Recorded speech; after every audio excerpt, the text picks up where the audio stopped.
part of a series, and there you have the notification. So it will be actually put up onto the YouTube channels of our partner organizations, Zero and Carbon Market Watch. And if you do not wish to be recorded with your video, please turn off your camera. Further housekeeping, we have a regular Zoom meeting here, which means that you can put your questions in the chat for the Q&A later, questions, also comments. If you type them into the chat, it's easier for us to cluster them and put them later to the speakers. Quick overview of the event, how it will, what the agenda is. We begin with the study presentation, study undertaken by Öko-Institut. A warm welcome to the office, Jakob, Graichen, and Sabine Gores, who have followed the EU climate legislation since maybe its beginning, even at least for many, many decades. So it's a privilege to have you here with us. And we're very eager to hear your thoughts about the future, actually, of EU climate legislation and the architecture of the 2030s. We will follow this up with a Q&A on the study. And afterwards, we will have a comment on the study by MEP Lena Schilling, who is member of the Green Group in the European Parliament, stemming from Austria, and has been a shadow rapporteur for the EU climate law negotiations. And we're also very interested to hear her thoughts on the presented findings from a policymaker's perspective. Welcome also to Lena. And after that, we will have half an hour for the debate and questions, comments to all three speakers. Just a very quick comment before we get started. On behalf of Germanwatch, I want to say that our main interest in the study is how actually national targets can support the achievement of the 2040 climate targets. And I have to stress the how, because the scope of the national targets and what fairness and convergence means, those are very interesting questions that are very important for the 2020s and will remain important for the 2030s. Many of you might be interested also in how Article 6 credits, for example, are implemented, or what this means for the overall EU climate target. This is a bit outside of the scope of the study, just as a small expectation management. So yeah, we'll look into the national targets and how they can be broken down. With this, I give the floor to Jakob and Sabine for the study presentation. Thank you already now.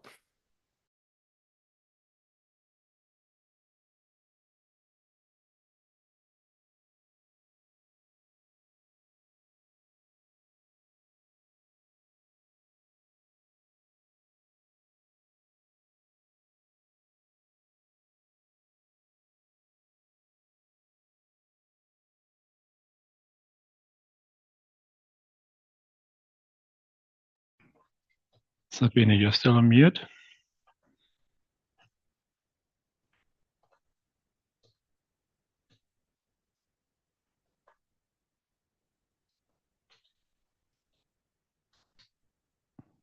Yeah. Now? Yes. I think we unmuted 2 times. It was not the plan. Sorry. So again, a warm welcome from us. So we're happy to share with you our thoughts about the 2040 and post 2030 instruments. Yeah, it's a brand new paper which came out today. And we were happy to work on this, to get the opportunity to aggregate some thinkings about it. So I would like to start with an overall picture of how we see the 2040 target.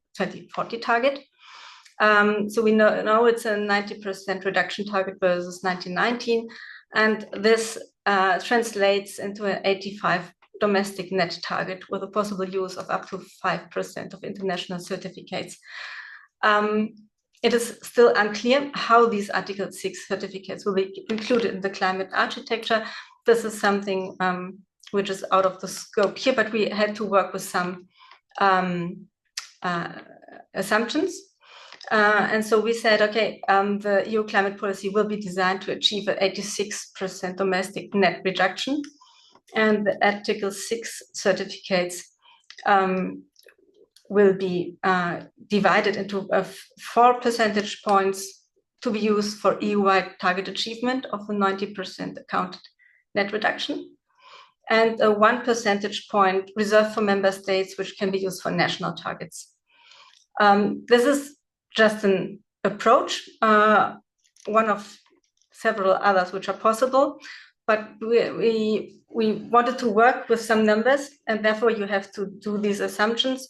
But the discussions we will have on the instruments, they do not change with this quantitative numbers, and so the overall findings will be stable even if another percentage would be used. So this is the figure we like to work with to explain our view of the 90% target. You see on the left-hand side the accounted net emissions, which is a 90% reduction below 1990. And there you see the 4 percentage points versus 1990 for the EU-wide use of international certificates. And then we have this 1 percentage point which is available, which could be available for the compliance of national targets.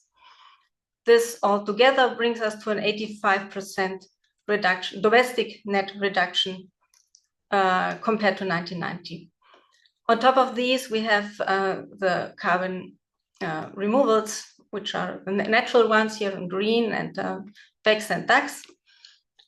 This all results in gross emissions of 79% below 1990. Yes, so this is the data we use here. They come from the 2040 impact assessment of the Commission. And we worked here with a linear interpolation between the S1 and S2 scenario to achieve 86%.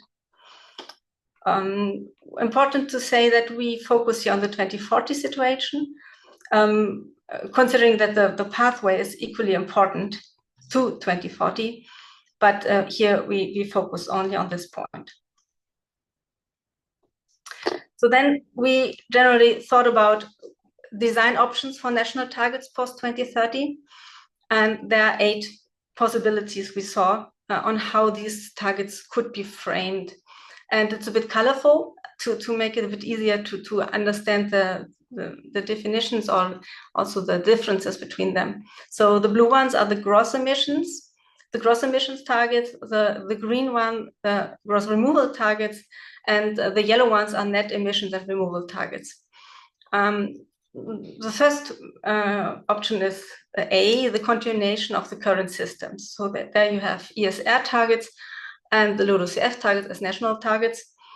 As you see, ESR targets are gross emissions, and LULUCF target is a net emission and removal target.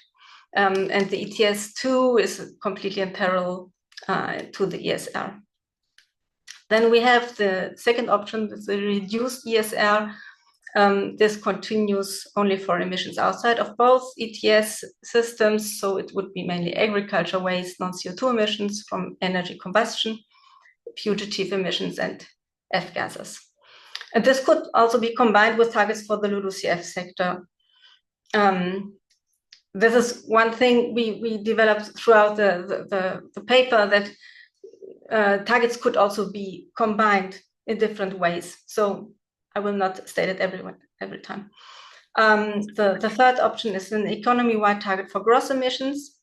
So targeting all emissions from different sources, apart from emissions in the LULUCF sector. Considering that we have emissions also in the LULUCF sector, we thought about it, but it becomes more and more complex if you think of it that we could also integrate the emissions of the LULUCF sector. This is something which is quite important for us, that they get a specific focus also after 2030. But to reduce the complexity of everything, we didn't include the thinking here.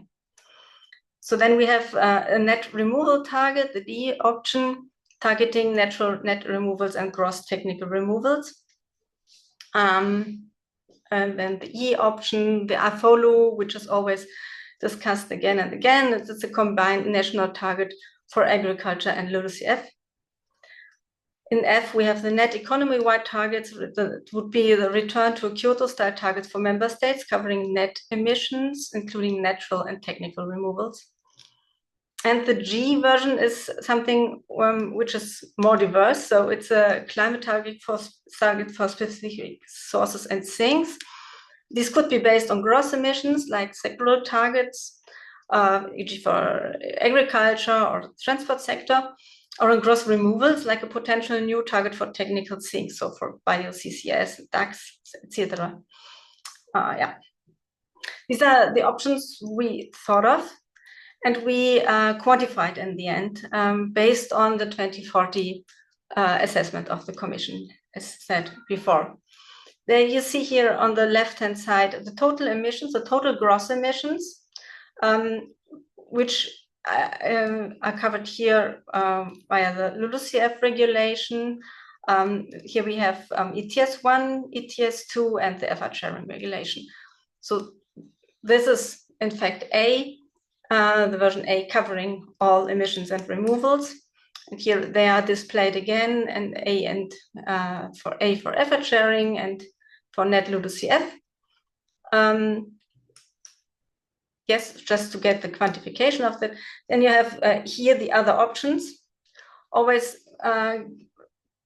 reflecting the emissions which would be covered. So you reduce ESR and the economy-wide and the gross target to explain it also graphically what we think of. The follow target is not, so it results in a nearly net zero target. This could also be discussed, but that is what comes out of the numbers from the Commission. And here the red ones is the target value. So for the options on the right-hand side, you have net targets.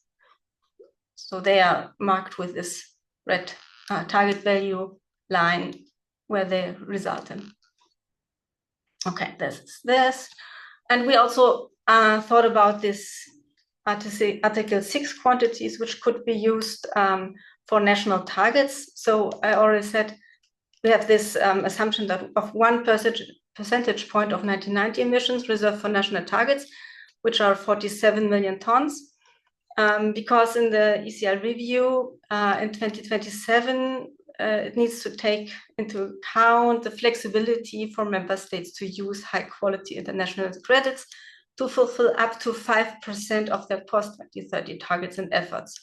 And so with the numbers we had at hand, we applied this 5% on these target emissions, and we come to these numbers, and you see that this assumption of 1 percentage points match quite well with a 5% approach of 2040 targets in option A for the current system, or for C for an economy-wide gross target. These numbers are a bit, we can, it's a view to get a bit of feeling of where we are with these numbers. But it's always just an assumption. The coverage of emissions is a longer chapter in our paper. We thought about how important it is that all or nearly all emissions are in the European climate law scope should be covered at least once, and the overlap of instruments should provide synergies if they are there. And we follow the definition of 3 words to think about this coverage. And these are different words, so the gap and the overlap and the not included national targets. So a gap is defined if emissions or removals of the target scope are not targeted by any climate target instrument, like domestic aviation below the ETS threshold in the current system. Or we have an overlap. Instruments are designed in a way that emissions or removals are targeted by more than one instrument, like the ETS 2 emissions under the ESR. Or they are not included in national targets. So they are just not in target. It's easier, like ETS 1 emissions in the current system. We also detected some points which are removals and sources which are not yet included in the ECL scope, like extra EU international aviation emissions and non-CO2 effects from aviation. And so we discussed where CDR removals of biochar and enhanced weathering are located, and if they would be under the ECL scope or not. But a lot of thoughts for further months, I would say, not here. And with this, I hand over to Jakob. Thank you, Sabine. And I'll go now into a discussion of the individual options, and we also have some quantified information in there. So option A, we continue with the current system. That would mean we do the effort sharing distribution for the year 2040, following the same sectoral scope and the same approach with the differentiation by GDP per capita. And the EU-wide reduction based on the Commission's impact assessment and our interpolation between the two scenarios, close above and below the 86% domestic, results in a 71% reduction below 2005 levels, which is 31 percentage points more than the 40% target for 2030, and that is almost proportional to the overall ambition change from 55% to 85% domestic reduction. So it's basically the Commission assessment shows that the ESR and ETS sectors decline in parallel until 2040 with the 85% target.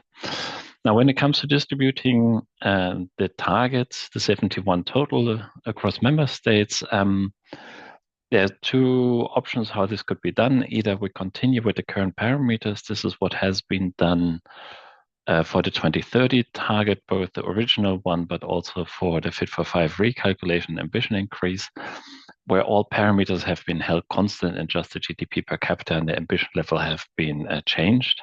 That would provide us with exactly one distribution. The other option would be to redo the whole calculation using the same methodology, but updating everything. This is shown on the next slide, the difference. We kept the 40 percentage point spread between Bulgaria, the poorest member state, and the richest member states, Denmark, Luxembourg, and Ireland. In the past, we have been a bit skeptical of this approach. So if you have read other papers from Sabine and me, we said that spread should reduce, but there's also good reasoning to keep this spread. One, it's important when it comes to solidarity. It's the GDP per capita differences today, but also in the GDP projections into the future remain quite stark between member states. So there's a clear logic behind this approach saying that richer countries should do more. Also, from a political point of view, it's probably easier to agree on an approach that has been agreed upon 3 times instead of coming up with a new way to do this. But yeah, that's more feeling and not necessarily written in stone. But it also gives another avenue of solidarity, because if the poorer member states overachieve the effort sharing target through the ETS2, they have a surplus of emission quantities under the effort sharing, which they can then sell. So there's another way to increase solidarity between member states. And importantly, even if we have a net zero target in 2050 as the EU, that does not mean that every single country has to achieve net zero by 2050. Other countries might already be net negative by 2050, allowing some room for net emissions of other countries.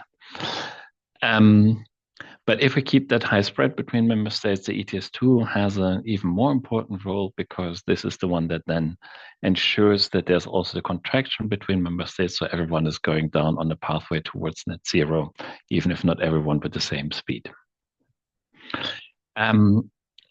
We did not look into a distribution of LULUCF targets for 2040 for many reasons. The principal one here is that that was not part of the scope of the study, but obviously some kind of target system and distribution and governance and compliance checks will be needed to have a consistent system that actually achieves our 2040 target. Next slide, please. I'm coming here back to the point that in the past we have kept the parameters. You see the original distribution in gray. All the member states probably too small to see, but this was the 2020 effort sharing decision.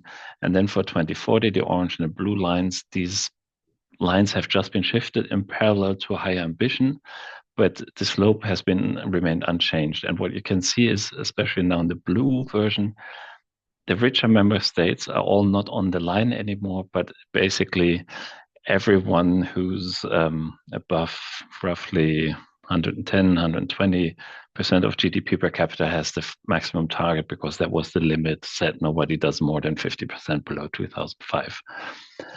And next slide, please. So this is two potential distributions for effort sharing 2040.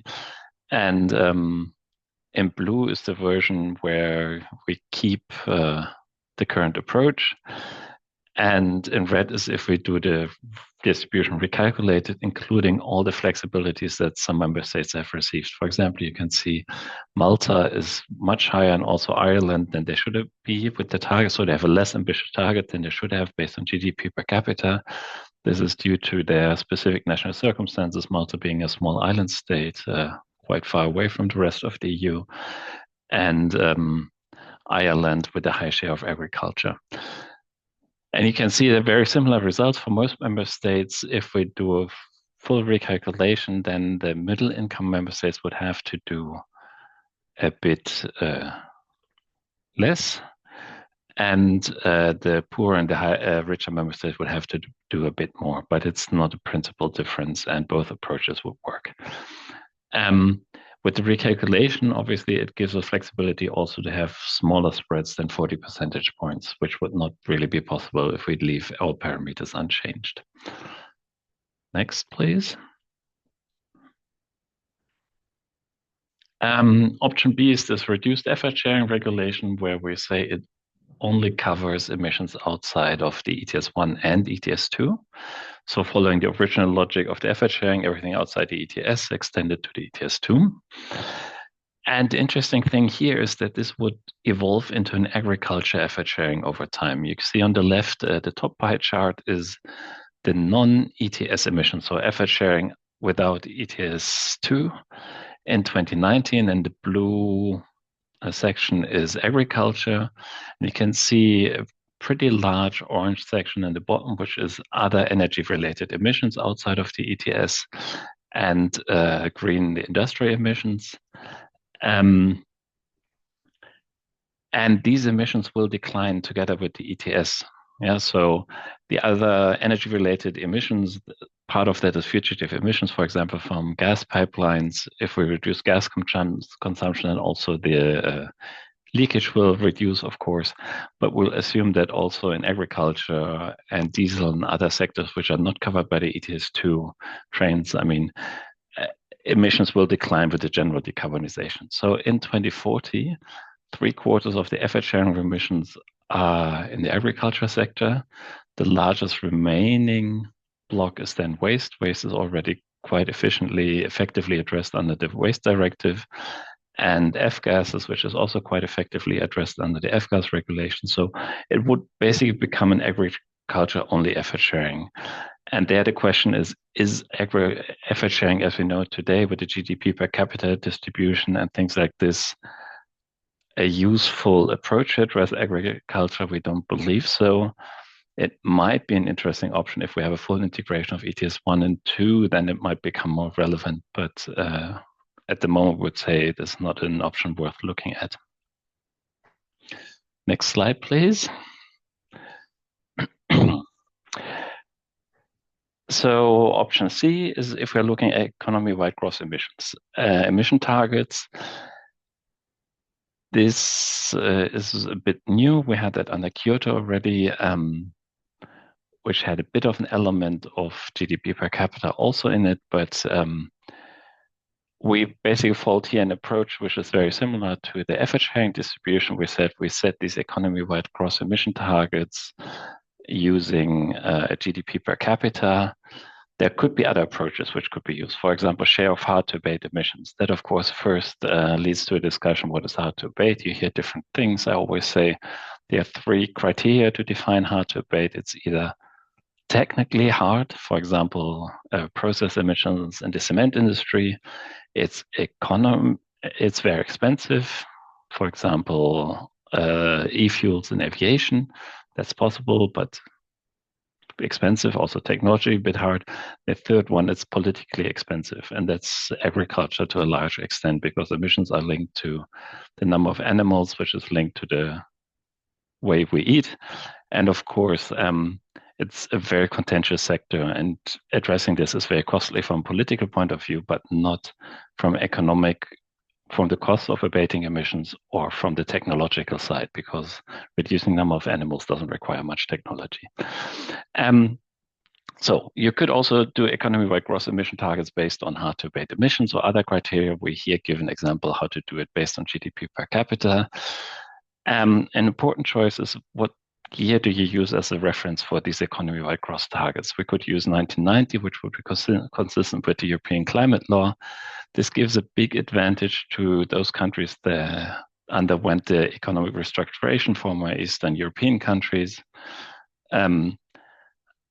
Still Eastern European countries, which had a massive reduction of emissions with the breakdown of the economies after the fall of the wall. So if we have a very early base here, we would reward that emission reduction. 2005 would be consistent with the ETS base here, or reference point, and the effort sharing base here. EU-wide emissions are almost identical, the net emissions between 1990 and 2005, but of course for individual countries the difference is very strong. And we could even go to later years, which would then also exclude the effects we have seen from the Euro crisis, from the COVID, and things like this. The next question is, how do we distribute the about 1,000 megatons in 2040? You have to set a minimum contribution for Bulgaria, and then the spread between member states. If we go on the next slide, we see one example distribution here. We decided to go for 2005 as a base year for such a distribution. And compared to 2005, the EU gross emissions need to decline by 78% compared to 2005. And we just opted for a 30% spread between Bulgaria and Ireland, saying Bulgaria has to do 60% below 2005, and Ireland and Luxembourg and Denmark 90%. And this is the resulting distribution, which looks almost linear. It's not quite, but it's almost linear between Bulgaria and Denmark. Why did we opt for 30% spread? Because we said the ETS1 is much more converging than the ETS2 in effort sharing sector. So an economy-wide target, which covers everything, can have a bit closer or smaller spread between the richest and the poorest country. Next slide. And now, what would that actually mean between 2030 and 2050? And this is very illustrative, only don't take this as a projection or anything. What we looked at is what are the national projections for 2030, which would basically be the start of the emissions pathway to such a gross target in 2040. You can see that Greece basically expects to be at the required 2040 emission level also already in 2030. So they only, compared to 2030, they would have to do very little. On the other end of the distribution, you have Ireland, which is starting at a relatively high emission target in 2030 and has a very ambitious reduction target till 2040 with a very steep emission reductions compared to 2030, which would be necessary under such a pathway if achieved only at home without flexibilities between member states. And the dotted lines until 2050 is just to show that this picture changes a bit then for the period 2040 to 2050. What we did is we just looked at the emission share of each country in 2040 and kept that share constant until 2050. So this is not any assessment by member state, it's just giving an idea of how such a thing could look like. The remaining 411 megatons gross emissions in 2050, if we keep the 2040 share constant. And you can see that those member states who had to do less until 2040 then have to do much more until 2050. So that would give also Greece and Bulgaria a strong incentive to do more until 2040 to have an easier path towards 2050 then. Next. These were the two options we looked at quantitatively. The others we only assessed qualitatively. A net removal target is option D, which would basically be a combined target for the LULUCF sector, which is net sector and industrial removals from DAX and bio-CCS. we are not big fans of this for several reasons. One is the like-for-like approach. So permanent emissions should be offset by permanent reductions. And the LULUCF sector is very non-permanent. But if we have a joint target for permanent removals from DAX and bio-CCS and LULUCF, then you can offset one of these with the other one. So, and there's little incentive to go for the high cost but higher quality DAX and bio-CCS if you mix it together with the LULUCF sector. We also believe that the LULUCF sector is already too diverse because we have subsectors or subsectors and activities which are emissions and others which are removals. And it would be, what is actually necessary are policies that enhance the removals and reduce the emissions. And having this net target for the whole sector is sometimes blurring the picture and doesn't showing what actually needs to be done. And we have seen that the LULUCF sector is still very volatile, not only from the development, especially of the forests, but also methodological approaches still, for example, in Germany, the historic emissions in the LULUCF sector and removals change with almost every inventory in every year. So we don't believe this is a good proposal. We're a bit skeptical of an AFALU target as well, which would be a net target for agriculture and LULUCF. Again, it would mix gross emissions from the agricultural sector with net but uncertain removals from the LULUCF sector, contravening the like-for-like approach. It also gives the impression that all natural removals are only there to compensate for agriculture. But the Commission scenarios show that agriculture needs to go down as well, and we need the removals from the LULUCF sector for all remaining net emissions, or a large share of the remaining emissions from other sectors, not only from agriculture. Both agriculture but also LULUCF are very different. They vary across member states, so it's a bit difficult to see how this works for all member states. Even in one member state, it might combine reasonably well and others not. What we see as a positive side of such a target is that it opens the debate at a national level whether rewetting organic soils, so rewetting of former wetlands, is more economically achievable than reducing emissions in agriculture. And quite often it's the same terrain. So what used to be a wetland is now used for agriculture. And it is, from a farmer's perspective, a bit strange and complicated to have to work on this under two different governance and legislation structures. So combining this would actually bring requirements together. But as I said already, for the net removal targets, we already believe LULUCF is already too broad and bringing agriculture and that would make it worse. And the volatilities in the LULUCF sector. So we're also not recommending the AFALU target. These are the last two options. Net economy-wide targets would basically combine all the emissions and removals into one target. This is consistent with the way the European climate law states the 2040 target, and it provides maximum flexibility. And this is something that's been mentioned quite a lot in the things the Commission needs to look at when developing the policy package to achieve the 2040 target. Flexibility both within and between sectors is mentioned quite a lot, also in the review, I think. So having one big target, of course, could provide maximum flexibility between all emissions and all removals. At the same time, that also contravenes the like-for-like principle, because again, this would mean we can offset long-term CO2 emissions in the atmosphere for basically forever with very uncertain, short-lived removals from the LULUCF sector.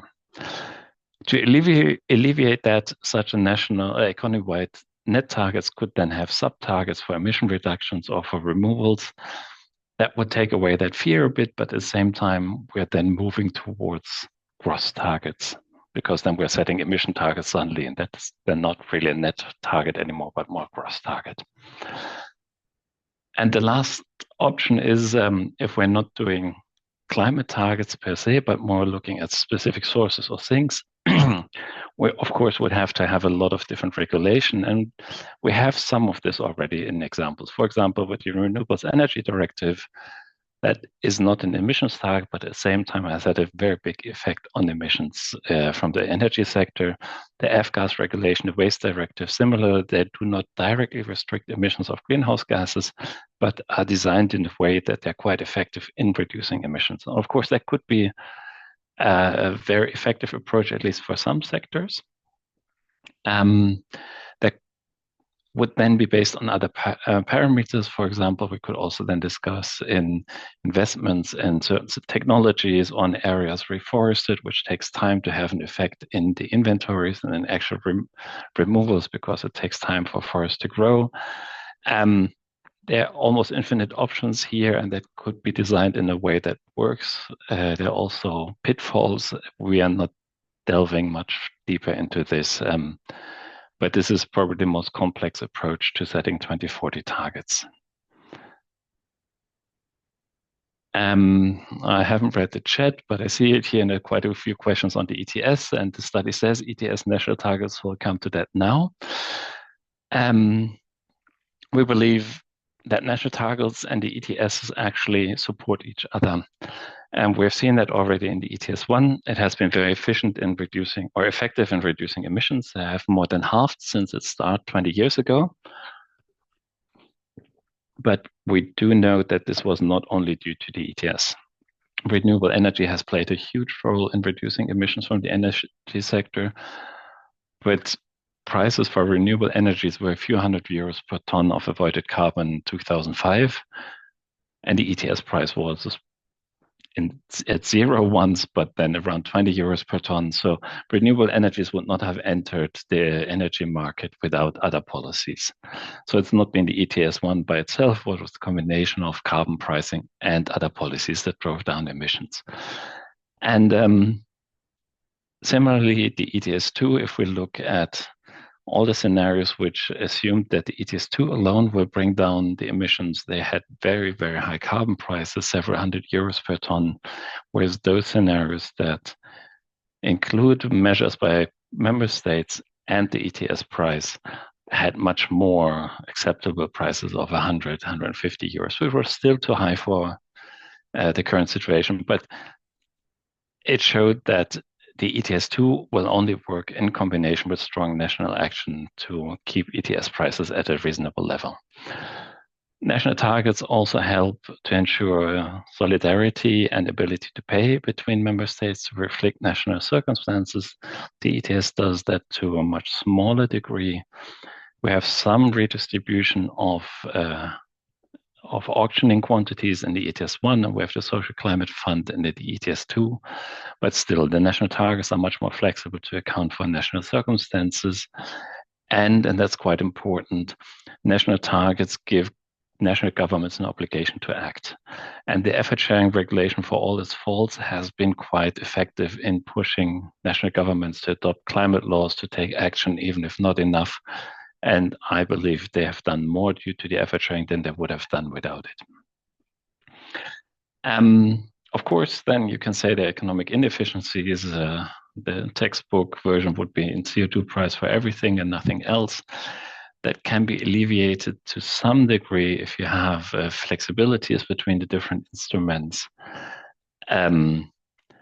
But we also know that quite a lot of the reasons for not adopting economically not adopting measures that would be cost effective are non-economic barriers. So only looking at economic efficiency will not solve our problem. Next. Now, one of the pitfalls or the problems of the effort sharing regulation is that in theory, member states have emission budgets for the 10 years until 2030. And if they have too many emission quantities because they've reduced emissions more than they needed to, then they can sell them. And if they don't have enough budget, then they need to buy these annual emission allocations. And the favorite question, both by politicians but also by press, is always how much will it cost? And everyone can only say, we don't know. And one of the reasons for that is that we don't know yet how many AA will be needed or will be available, but also because it's not a market inside a classical market, because only governments can buy and sell, and there's no trading platform. It all takes place behind closed doors, and there's very little transparency. And ways to overcome this would be to come back to what we did with the ETS1 in the Kyoto period, 2008 to 12. For every ETS1 allowance that was transferred from one country to another, because one company bought an allowance from another company, there was also a transfer of one Kyoto allowance between these two countries. So basically, we had directly a link between Kyoto compliance and ETS compliance, which then also gave us a price for the Kyoto unit, because we knew, well, there was always the CDM, but we also knew if a government wants to buy more Kyoto allowances, they could just buy ETS1 allowances. So if we introduce such a linkage between AEAs and ETS2 allowances, governments would directly have a maximum price signal for AEAs, because they could always buy in the ETS2, and maybe they could even buy cheaper allowances, for example, because member states have reduced lots in agriculture. But that would give us a clear price signal and a price tag, and then finance ministries would look at this and could say, "Oh, it's very expensive, rather take action at home." The negative side of this approach is that it basically destroys flexibility, or well, it takes away the flexibility between member states, because if the AAA is transferred directly, then the member state from which the AA comes cannot sell these quantities anymore. So we would limit the solidarity in the effort sharing to the non-ETS2 sectors. Other ideas to come up with the AA price finding mechanism is that a certain amount of AA are auctioned between member states, for example, for some solidarity fund, or the revenues then go to some kind of EU-wide projects to reduce emissions. And there have been always also ideas floating around how the private sector could come up with some kind of project-based mechanism within the EU to generate emission reductions, which can then be traded as AEAs. The basics for that are included in the effort sharing in the ETS legislation. It has never been put in place. So that might be a way, but this is a bit difficult. We also don't know what will happen with the ETS 1 and 2 in the future. I don't think they'll be linked anytime soon, because the uncertainties around the ETS 2 are so large, and we don't want to risk the ETS 1 with the problems we have with the ETS 2 at the moment. But eventually it's likely that we're going to see some kind of limited linking or even integration of the two.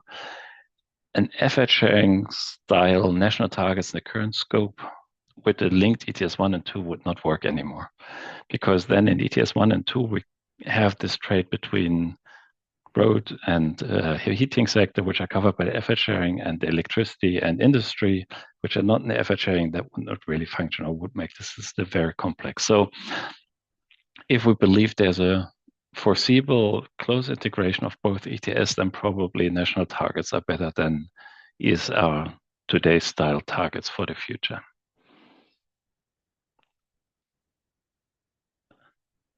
Next. And with this, we come to the recommendations. So we are a bit over time, sorry for this. Only 2 more slides and we are there. So the outcomes of our paper are the following. So national targets and the EU ETS can complement each other, and they can be an effective contribution to achieve the 90% target by 2040 that is set. So, and the ETS-only approach only provides limited solidarity between member states. So that's what Jakob just explained. The scope of the ETS and national targets should ensure that all relevant sources of emissions are covered. That's something we discussed with the coverage chapter, at least by one system or an alternative effective limitation, such, for example, the F-gas regulation. And the overlaps can provide synergies, but need to be designed very carefully.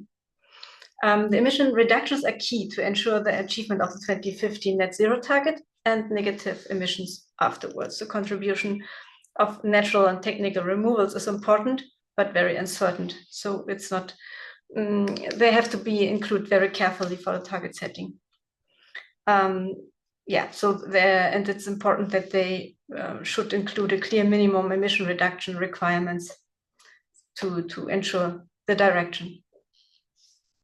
Economy-wide gross emission targets, together with a LULUCF target or a continuation of the current system with ESR and LULUCF targets, they have clear advantages in our eyes compared to the other options discussed in this paper.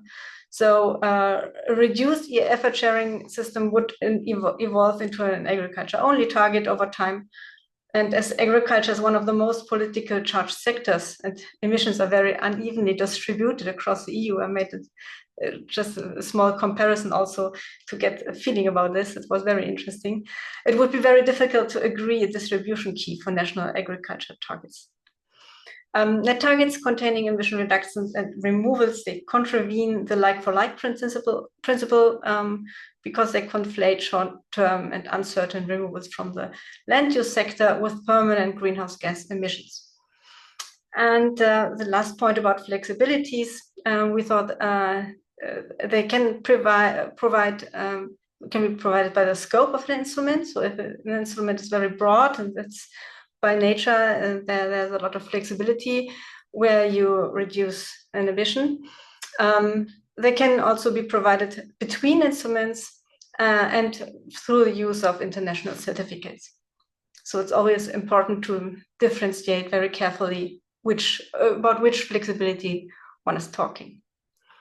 So there are our contacts for more questions afterwards, if you like, and the document is here available from this website. And so we are now happy to get your questions and comments. Thank you very much, Jakob and Sabine. We will just do a very quick Q&A on the study before we have the comment by Lena Schilling. So I take only the questions that are related to better understanding the study or the presentations you had.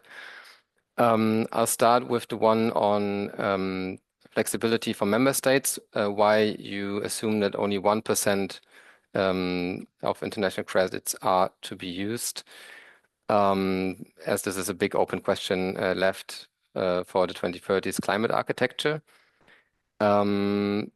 And maybe you can then take also together questions on the design of the effort sharing. We have one question on your slide 12, Jakob, I think it was in your presentation, of the calculation of the ESR targets, what the parameters are, how you got to the numbers that you showed in the graph, and if and how GDP per capita is part of that's another question, but it makes sense to group them, I guess. If GDP per capita is the base of the allocation, and what other parameters are relevant for the distribution of this target. So why did we assume 1 percentage point for Article 6? Personally, I believe the whole Article 6 is a mistake, and it would be better for the climate and more honest to say we have an 85% domestic target and spend the money to go beyond 85%, which we're now spending on Article 6 with very dubious quality and reductions. I'm not very optimistic that it will work, but as Sabine said in the beginning, we needed to have one number for how much Article 6 we assume and how we design the climate targets, and we started with the ECL review edition where it said member states might be able to use 5% of their national targets 2040 for Article 6. And as Sabine showed, that's roughly 1% of the of 1990 emissions, so 1/5 of the total Article 6 budget. I hope that was clear.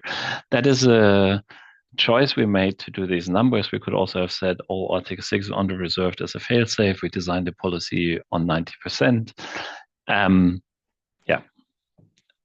We don't believe, while we believe this would be the best for the climate, we don't think that's the most realistic at the moment politically, so we didn't go for that. But it's a setting we did to do the numbers, not impacting our overall conclusions. On the effort sharing distribution, I used the 2024 GDP per capita, so the latest, and kept the 40% spread, which then resulted in this distribution. both if I redo the recalculation or just follow the approach until 2030. But happy to go into more technical details in a separate bilateral exchange, I think. And the last question was, yeah, GDP per capita. This has been the approach used for effort sharing decisions since its start in 2013. And you have this pure distribution, which is only based on GDP per capita, and then some member states are above or below that line. And that was basically what happened behind closed doors in the council. So why does Ireland have a lower ambition? That's due to agriculture, but why is it that 8 percentage points or what it is, that was the result of some negotiations behind doors? And some I understand, Ireland, Malta are quite clear, but other member states have 1 or 2 percentage points where I don't really know what happened there, but this has been what was agreed in the past. All right, thank you very much. I think so far the questions are answered. Noted other questions for the debate later, but I would invite now first Lena Schilling for giving her comment to what we have just heard on for her political priorities on the topic. Yeah, thank you so much. And also thank you so much for the invitation and doing this study. I think it's more timely than most of the other things we're discussing right now. And I will try to make my contribution a bit technical, but also more political, because, and I was saying it before we started the call to Charlie, that we are right now in a political, very difficult situation, and keeping the climate ambition and even going further is challenging, but it's very good that we have the different options you're working on the table, and I will try to get into that. But I wanted to start with 2040 and how the negotiations on the international credits went, and where we see now the problems, to give you a bit the detail of where we landed there, because the negotiations on the international credits will happen probably in autumn or something, so that's a separate negotiation. But I can totally subscribe to Article 6 as a mistake. That is something we stated and said from the beginning on, and now we need to kind of work around it, work with it. But it is painful, because I agree it has the big potential, and I fear that it will lower the ambition on our national targets, and also the question of the impact on the ETS. So, but there are a lot of open questions still, and I think that is also where we try, and I will speak as open as I can, we will try to really make the best of it, because what we don't know right now is what is meant with high quality international credit. So the quality criteria is not clear. It is not clear how big the supply actually is, depending on the quality criteria. Then we have points in there, something like we want a strategic approach. That means that we want to buy international credits from geopolitical strategic partners. And the question is, in these times, who is that then? So there comes this geopolitical dimension in that we maybe also underestimated still during the negotiations. So we thought of countries that might, and I saw the question in the chat already, that might become EU countries, but also on a wider scale, what that will actually mean. So there are a lot of open questions. It's not clear if it's duck specs or biochar. It's not clear what is meant with it, but we will have negotiations and look into it. But I also see that this is something where we are feeling a lot of pressure to do it, and these questions of different flexibilities, and you already said it, it's really important to think of what flexibilities we are talking. You mentioned also the flexibility of between and within sectors, and we'll come back to that later. And I think also there, it's still not clear what is really meant in it, in the architecture. We saw different proposals from the Commission, and how this is meant is still up in the air. So it's good that we discuss this study and what we can still win. But maybe let's start with also a bit the political landscape we're in right now, because it's much more than a technical question. Which of these options will become reality is a deeply political question. And there we are not just seeing that the question of 90% was under attack, but also the question of how ETS2 and when it will be implemented. We all know it is delayed now, but also on the ETS1, my beloved country negotiated free allowances in a text, so more free allowances even after. So we are in a situation where we really have to watch a bit what will happen. And also there, I think we really should look closely what will happen in the next weeks. And I say that because I feel, and it's coming especially also from Germany, this call again for simplification, for deregulation. And before we look into the architecture and what we want, I think we need, and that's a bit my political reality here in the parliament, fighting for climate policies is right now a quite hard task. And the question is where to put pressure and when. I just read that there is even putting a question mark on the net 2050 target. So I think just saying that, but I'm very happy that we can now use and talk about this study and where we can also improve things or push for.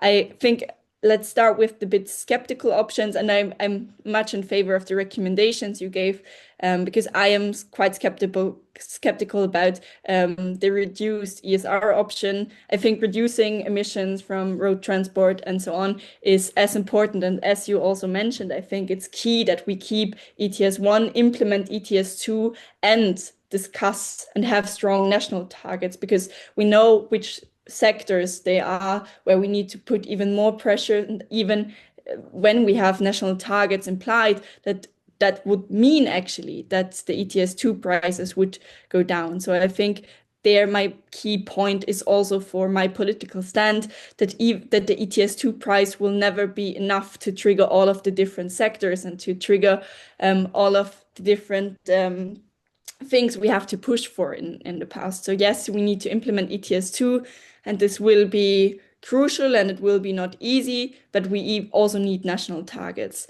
And there I was a bit like the economic-wide targets, I think, and even more with the net economic-wide targets. I'm sure a lot of member states would prefer that, but then there will be an incentive in just focusing on what is the most cost efficient first. But achieving a EU 2040 target, and even more so like climate neutrality target, will be required to reduce emissions in all the sectors. So coming back to the point that we really need to implement both and work on both. Then I agree with your assessment on D&E, and also what you said on LULUCF. I had to nod a lot because I think that is a crucial point. So for me now, the point is a bit on how can we continue and have this argument of national targets as key points to a solidaric 2040 target, and the distribution between the sectors and the distribution that you also mentioned regarding the GDPs and the effect we are having. And therefore, I want to strengthen the point: every choice on scope, on flexibilities and distribution is a political choice in the end. If we remove or weaken targets is something that has to do with the political landscape we are in. And looking now looking at Germany, I am a bit concerned, and I think there we really need to put a lot of work in to deliver on what we kind of promised. So a strong 2040 target with 85% reduction plus the 5% international credits, whatever that will mean in the end. But I think the debate, and these debates are coming up in the Q4 of this year, also just for the technicalities. So on the national targets and the governance and all that is expected in the end of the year, which means we still have some time to prepare it. So let me say thank you again for the study, and I will stop here. Politicians who talk too long are never sympathetic. Thank you very much, Lena. Right on point. And this leaves us some room for having a debate for somewhat broader questions. Please also still continue to type your questions into the chat, or also remarks, obviously, if you have any. I've seen one rather technical question that I would still ask the authors to maybe answer in the chat on biochar and CCS. I think that's maybe not very easy to understand for the broader audience, but something that raised a lot of interest, and I will try to group some questions here, is the agri sector. Agriculture in times when the ETS2 is supposed to also have its effect together with the effort sharing throughout the 2030s. You've outlined that it will remain the biggest part of the effort sharing area. And several questions tackle or target the measures that we should deploy for tackling agriculture emissions. Should it be an ETS3? Should it be an agriculture, mostly agriculture effort sharing regulation? Even though I think you've answered that by now. Or which other means do we still have at our hand to tackling these emissions throughout the 2030s? To all three of you, Sabine, Jakob, and Lena, whoever wants to respond, please.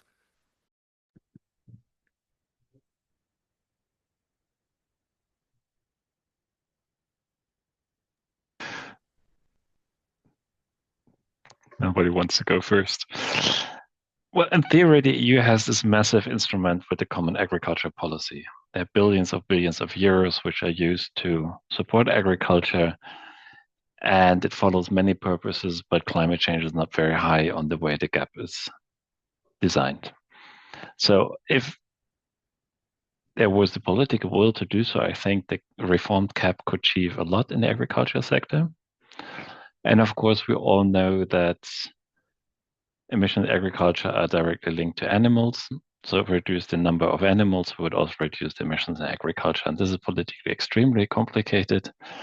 And we have seen signals going backward at the moment with the debate about prohibiting non-meat sausages being called sausages and stuff like this, which of course is a lot of noise, but it shows that it's very difficult to talk about this at the moment. But I also think an ETS3 is not going to solve that. An ETS3 would be extremely complex, would struggle with a lot of problems. And if we don't have the political will to survive 60 euros per ton in ETS2, we will not survive ETS3 prices in agriculture, which have an effect. So I think ETS3 is not the answer to our problem either. I'm sorry.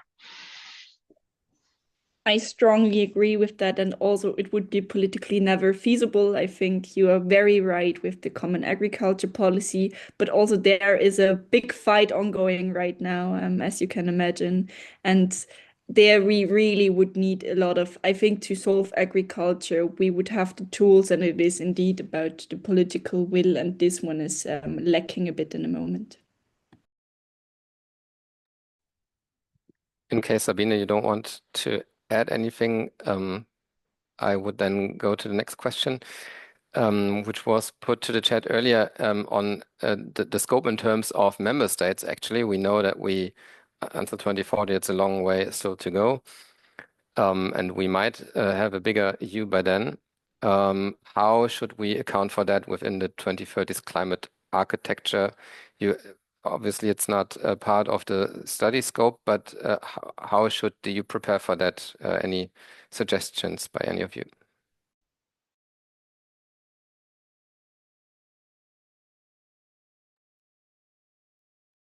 There's a precedent for that. When we had Kyoto targets, we also had the next Croatia joined, I think, and well, someone else. Sorry. So basically, of course, if we have more member states, that would increase our 1990 emissions. That means we have to adjust the target, but the new member states also get a target. And in the past, it has worked out. And I think it's Ukraine, of course, is big. All the other countries that are in discussion or potentially joining until 2040 are so small that it will not impact the EU numbers quite a bit. So that would just mean we'll find a target that fits into the system, probably at the lower end, of course, because these countries are at the poorer end of the European GDP per income spectrum, and that would work. Yeah, so this is, I think, something that is solvable. It's technically not complicated. It's then a political process to come with a number that works for both sides. All right, I see nodding. So that's for that. And now a few questions are coming in still regarding a bit more the political side of splitting effort sharing targets. There's one question, I'll just read it out.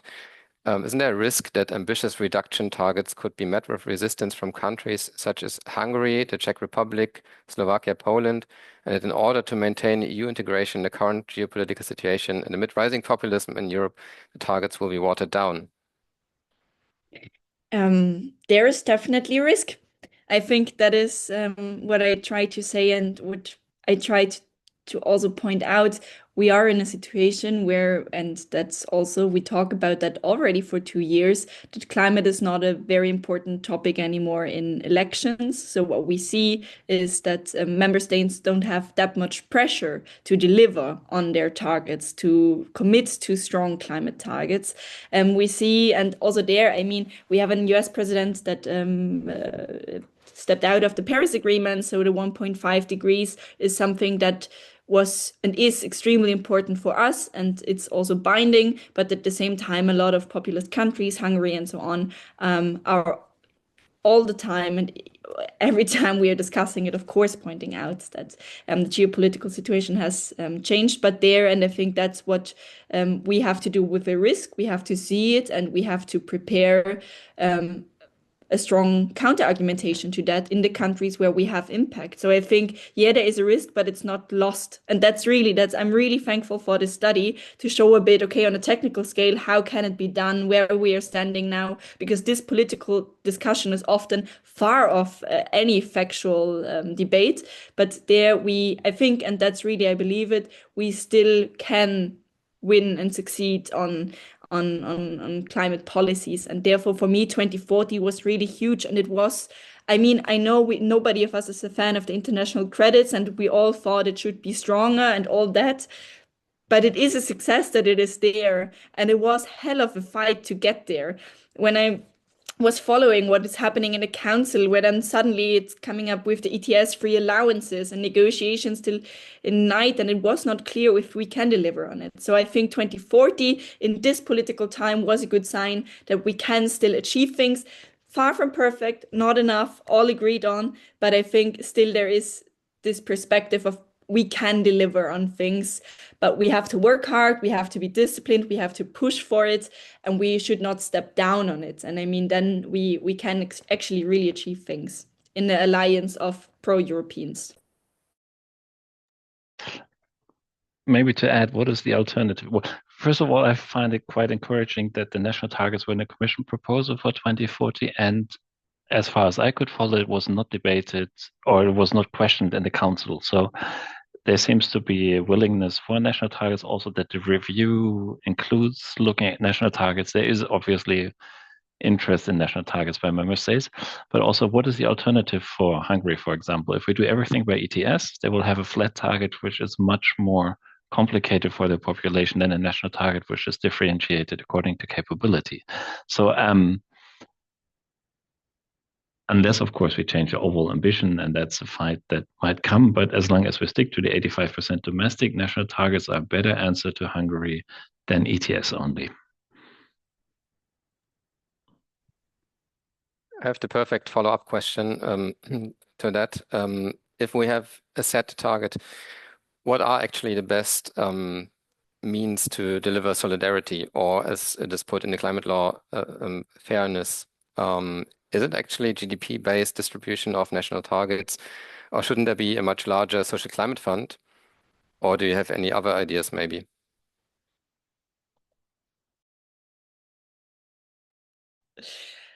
Yeah, also that discussion we had already a few times, I would say.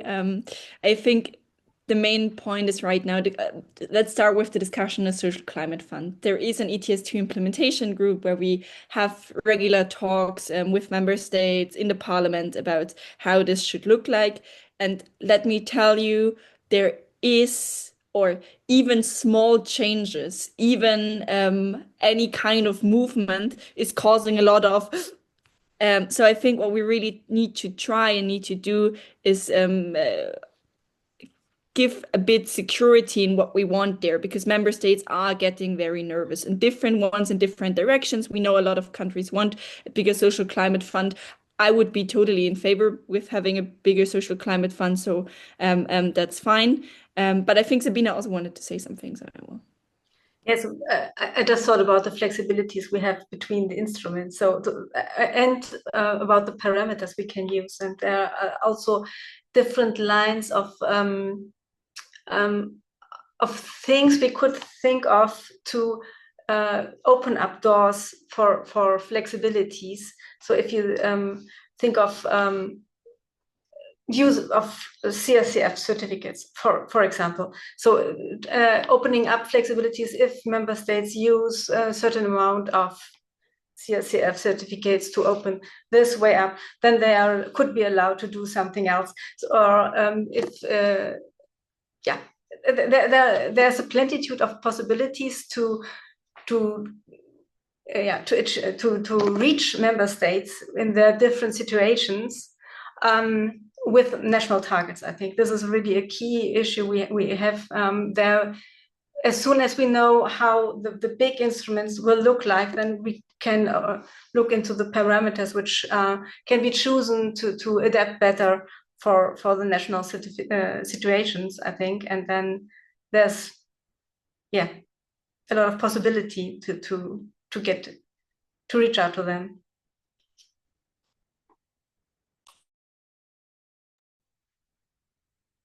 All right.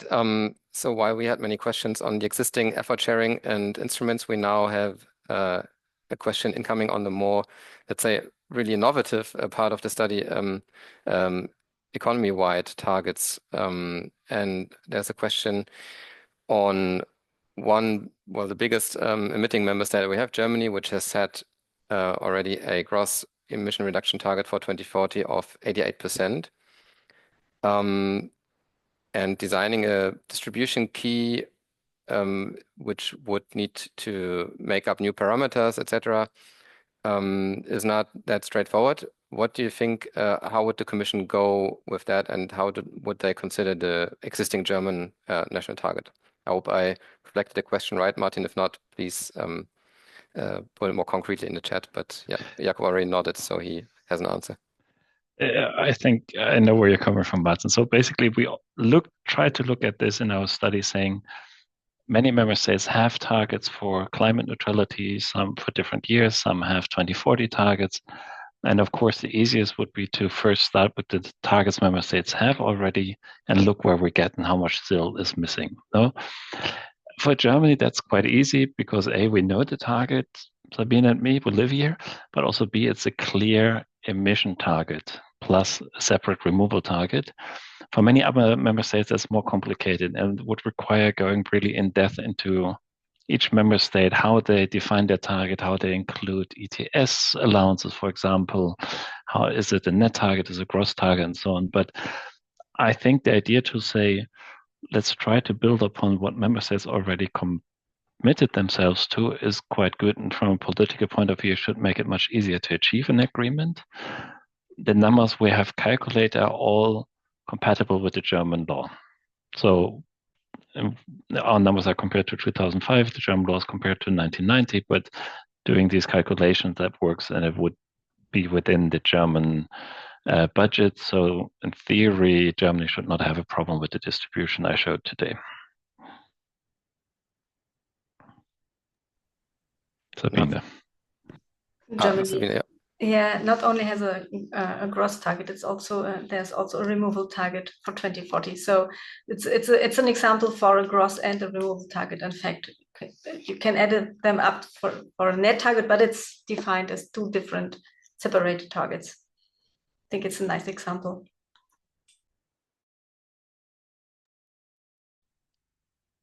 Okay, we have a question back on that in the chat, but this is rather a position suggestion I take.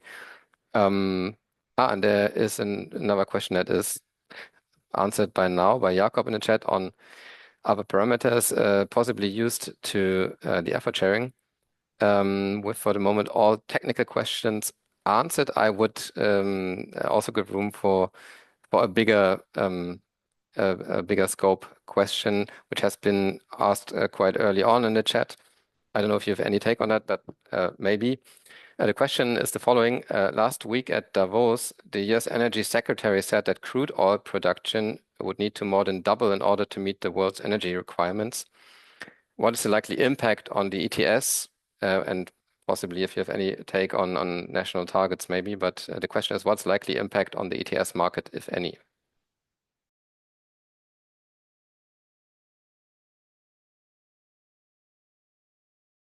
I already typed in chat that this is out of the scope of the study, obviously, but if you have any answer to that, as we don't have any more questions for the moment, you are welcome to try.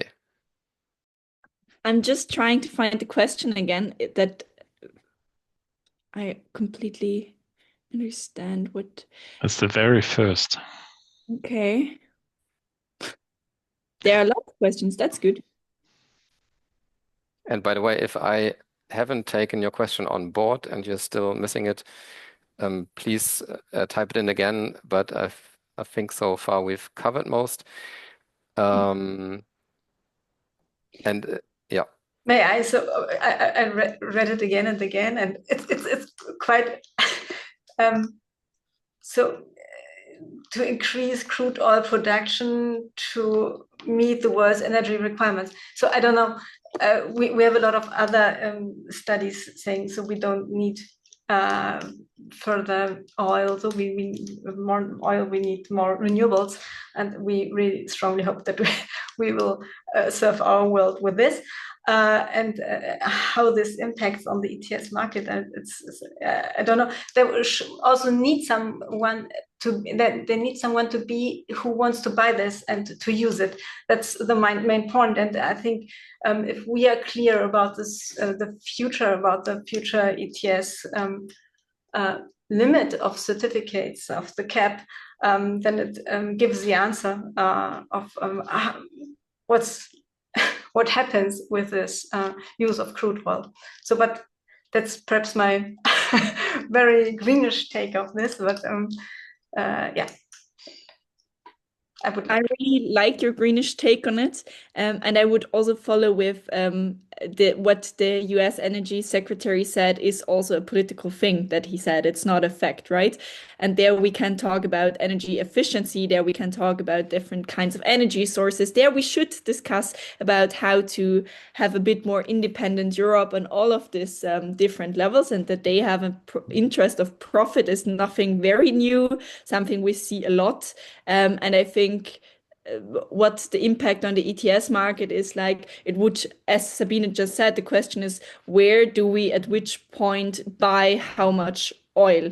And this question is up in the air. And I think therefore it would, and I would like to take an European approach. I would really like to advocate for working on a European sovereign strategy on energy, which means that we can get independent as soon as possible, and therefore we need a clear path towards it. Therefore, and now throwing something in, I think we need a 2040 renewable target. I think we need to work on a lot of kinds of infrastructure and many other points. But I think everything that is coming from some kinds of US secretariats under Trump is something we should address carefully. Try to be diplomatic. Not my forte. Thank you very much. And with this bigger picture, we get closer to the final round. But I want to give especially the study office also last Outlook question, because there are still now two questions on LULUCF in the chat. So I would invite all of you for a final round of remarks, comments, and especially to the study office, if you have any ideas on what could be researched, or if you have any recommendations on how the 2040 target architecture should take into consideration the LULUCF issues and also the contradictions that we have in the climate law. Maybe happy to hear your thoughts also on that, but also happy for any general last remarks.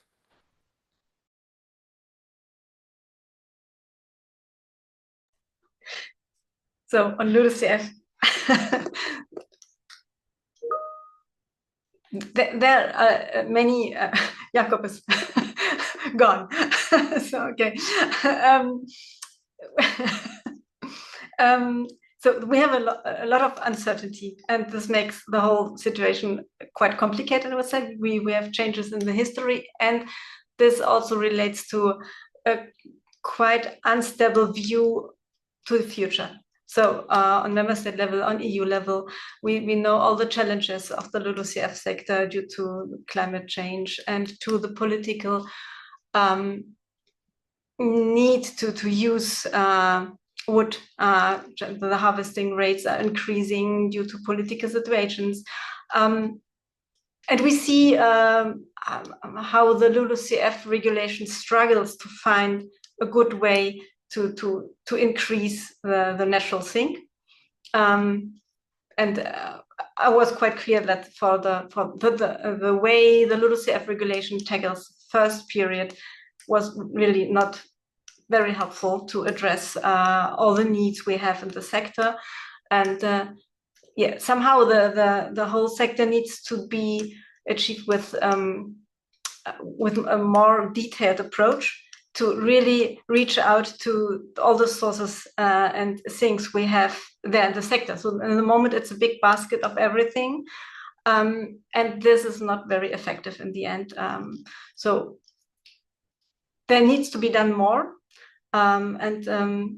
There was a question if we have something in the pipeline. So we will work on national targets in the next month for sure, on different lines, also on LULUCF. But there's nothing coming out very soon where we say, have a look there. But we are always happy to talk and to aggregate ideas from everywhere who wants to talk with us. We are interested in this exchange to find a good way for the LULUCF sector, which needs very important and effective measures for sure. And should not intermingle with emissions. So this is also a very important point, so that we see the like-for-like paradigm as a very important way to follow. While I try to stay away from the LULUCF sector as far as possible, I just want to close the door. But I'll come to another point of your question, Charlie. What are the imbalances of the ECL? Now, I have the impression it's now phrased in a way that 90% is the best outcome, or 85 plus Article 6, but the Article 6 says up to 5%, whereas the 85 is not at least 85, but 85 point. We have shortfalls in the LULUCF sector should have no impact on other sectors. So the way it's phrased at the moment, it could be lower than the accounted 90%. And I heard an input by Norway on their Article 6 program, trying to buy ITMOs. They've been working that for 10 years and hoping to receive their first units soonish.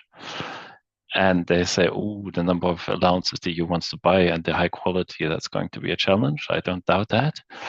So when it now comes to addressing to developing these policies and sub-targets and the different instruments to achieve the 2040 target, will be very crucial to make sure that the sum adds up to 90%. And we're not having too many loopholes in there. And there were a few questions in the chat we haven't addressed, like why didn't we take into account historic responsibilities in setting the target? Well, it was a rather small study, but of course the Commission is doing a detailed impact assessment. I assume that we're looking at broader options and deeper options than what we were able to do in this project here. But yeah, these are valid questions that need to be addressed or looked at in some way, and maybe come up with a new proposal which goes beyond GDP per capita. But of course, GDP per capita has been agreed, is used in various instruments that makes life easier than coming up with a completely new mechanism. But in the Social Climate Fund, we saw it's possible to have a different distribution key, and that worked. So I've always found the Commission is quite creative in these things if they want to and can be. So there are ways for more broader ways to look at this than what we did in this study here.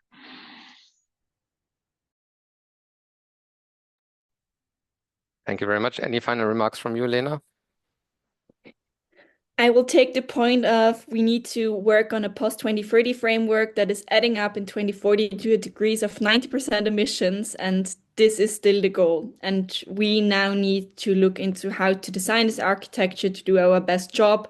And I think, of course, you are right. It's not at least 85%. And that is also one of the points that was really hurtful in the negotiations, to lose all of the things we tried to push there. But I think in the detail, there is a lot of option of maneuvering also with the Commission.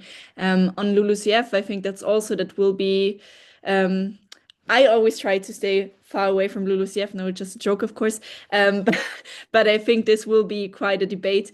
And for me, it is also very important on this whole question of Article 6 and how we continue this debate, that we make it at least as strong as possible, and how useful it can be in the end is still up in the air, I would say. But yeah, thank you so much for providing the study. Thank you so much for the work you are doing. And I think we have some work to do now. We all have some work to do. Yeah, thank you very much to all three speakers. And with that, I hand over to my colleague Ghislaine, who will tell you about the follow-up of this event. Thank you very much. Thank you very much. Thank you all the speakers, Sabine, Jakob, Lena, and Charlie, for being the moderator of this session, and all the participants that were with us until the end of the session. You will receive after this session a follow-up email with the presentation and a short also feedback survey, because we need your feedback to build the next session. So I also encourage you to suggest some topics, because it's really important for us to know what are the important topics for all of you. So thank you very much again. I wish amazing rest of the day, and see you in the next ETS talk. Thank you very much.